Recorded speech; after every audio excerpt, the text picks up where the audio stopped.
বন্ধুরা দেখো, আমি আজকে কেওড়ার টক রান্না করবো। এটা কিন্তু সমুদ্র এলাকার যেদিকে নোনা এলাকা আছে সেই দিকে সুন্দরবন এলাকায়। তাই তোমাদের দাদা ভাই বাড়িতে গেছিলো, ওখান থেকে নিয়ে আসছে দক্ষিণেতে। এই যে দেখো, আমি সিদ্ধ করে নিয়েছি। এটা এর মুখে একটা চাপ দিতে হবে, এটাকে ফেলে দিতে হয়। তারপর এই যে সিদ্ধ করে নিয়েছি, নিয়ে এবার এটাকে চটকায় জলটা বের করে নেবো, বিচিটা ফেলে দেবো।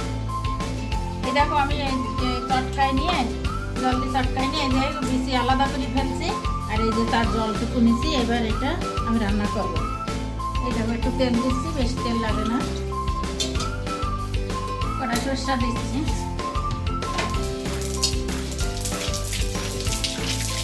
এবারে কেওড়ার জলটা এই সরষার উপরে দিয়ে দিচ্ছি।